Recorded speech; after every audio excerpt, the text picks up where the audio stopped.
In the noble 16th district of Paris, there is a street where either many people are called Mozart or Wolfgang is apparently particularly revered there.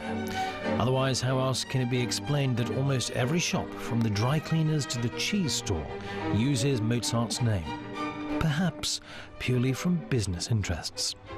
In the anniversary year 2006, according to a renowned British advertising agency, the label Mozart will have a theoretical market value of about €4 billion. One can probably encounter Mozart far away from high culture in every major city in Europe.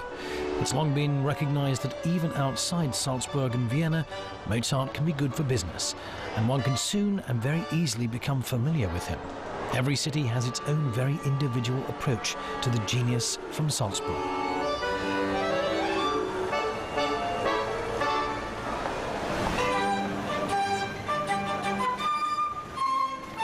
Simplicity is one way of making this approach. That is the secret of success. Some of Mozart's music sounds very simple. No matter where, regardless of whether we are talking about Paris, Frankfurt or London, this can lead people astray into adopting a very superficial and limited point of view. Little Wolfgang, the child prodigy, the poor composer, everything that simply melts in the mouth. Sugar-coated, drowned in a lot of emotional sugar. Then Mozart not only becomes unbearable, but even worse, he is made to adapt to people's own individual ideas.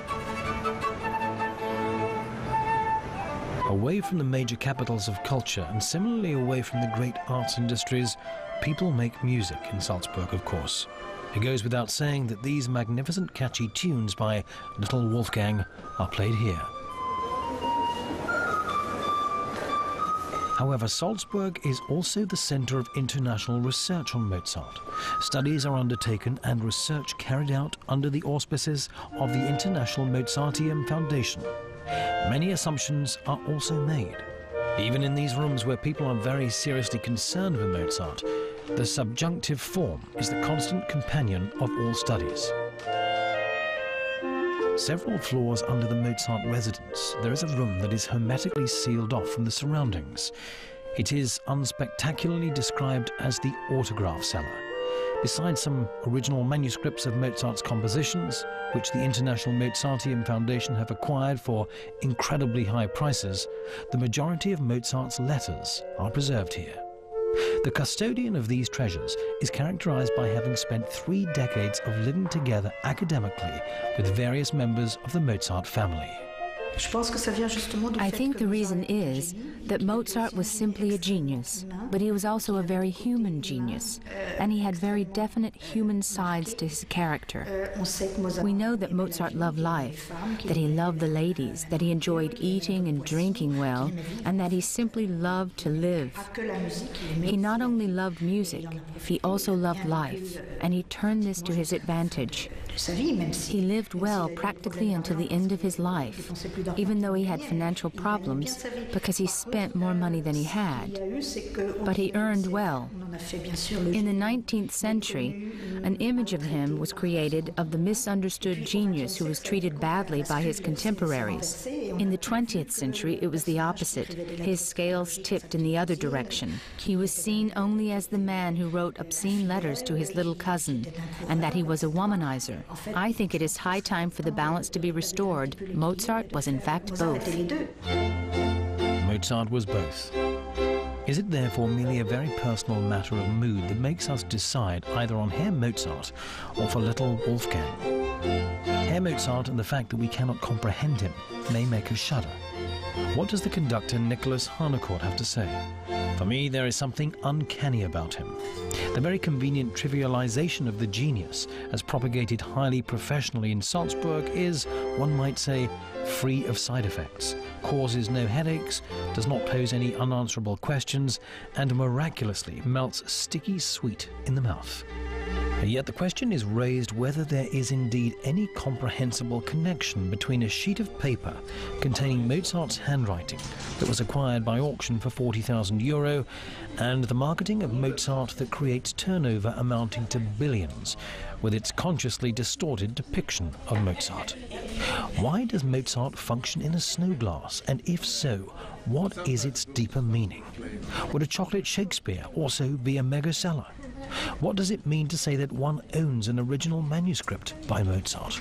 Here we're looking at the kind of gifts you find outside any museum. If you go to Shakespeare's cottage, there'll be Shakespeare's chocolates. There'll be one of these things for Shakespeare. The National Trust, everybody does them. They're just little gifts where the people behind the company are trying to make some money. They're not directly related to Mozart. You could put any composer in there, any composer there. Mozart is famous. When you go to the original, then that's totally different, because any original art is of great interest to certain people and therefore more value. Where you know that paper represents Mozart's genius in work and that he has literally been writing notes on that bit of paper, then you are going directly in touch with where the great music was made. And this will become more and more rare, more and more valuable as time goes on.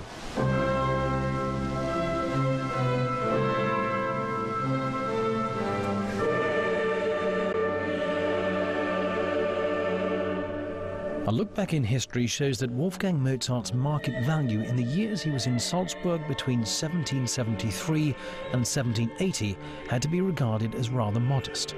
In the year 1771, Prince Archbishop from Schrattenbach, who was well disposed towards the Mozart family, died. And the following year, a new Prince Archbishop was elected, Hieronymus Graf from Colorado.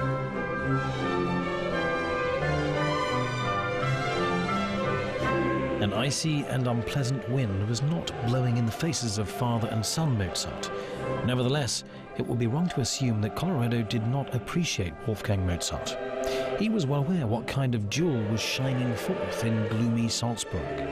It was the way in which Wolfgang, and especially Father Mozart, complained to everyone about their fate in Salzburg that irritated the Archbishop.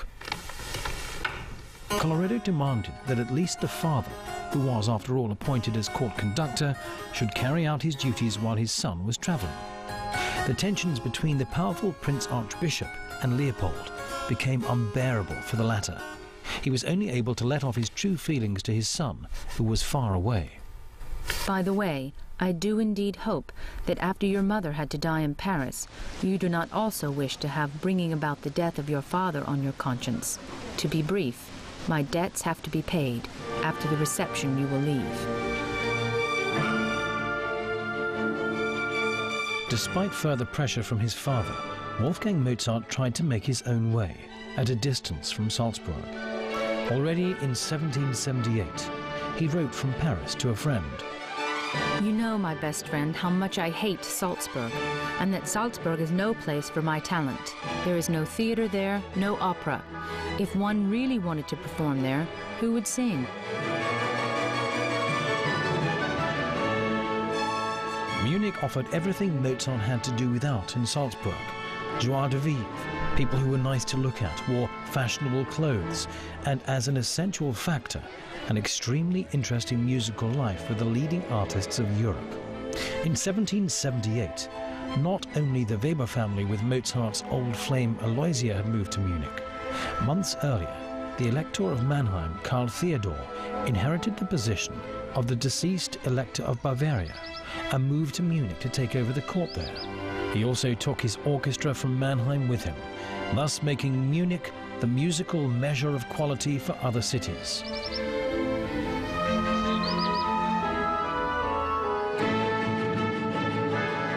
However, Karl Theodor commissioned him to compose a serious opera, a work with mighty and brilliant choruses, impressive ballet scenes, and excellent arias, corresponding to the Italian style.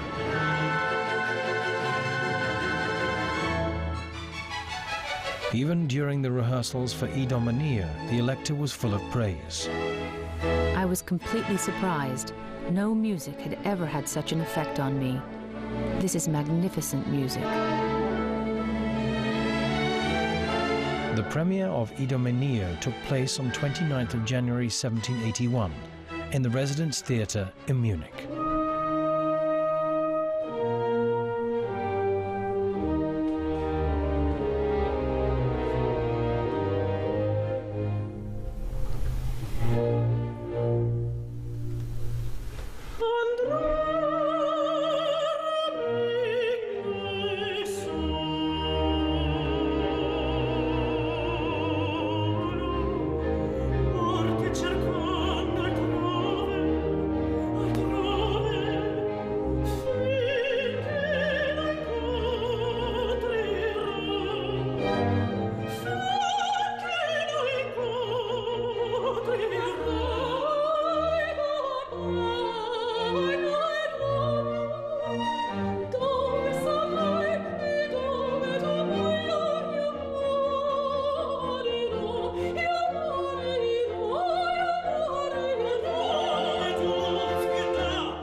The success of Idomeneo in Munich also reached the ears of the Prince Archbishop of Salzburg, who was in Vienna visiting his ailing father. The Prince Archbishop ordered Mozart to come immediately as a member of his entourage to the capital city of the Habsburg Empire. It was not in Salzburg but in Vienna that the final break came between Colloredo and Wolfgang Mozart. However, what is probably the most famous kick in history that was dealt by Count Arco to the rebellious and impudent Mozart is in all likelihood a legend. Mozart's decision to abandon Salzburg automatically led to a certain alienation from his family. Biographers lead us to believe that the relationship between Sister Nannerl and her brother had already noticeably cooled off because of his successful travels, and the fact that she therefore had to give up her own career. The loving relationship that had once existed between Father Leopold and son Wolfgang had given way to permanent tension ever since the death of Mozart's mother. Nevertheless, Mozart simply had to leave Salzburg. It was possibly the last chance of making the break for freedom necessary for his life.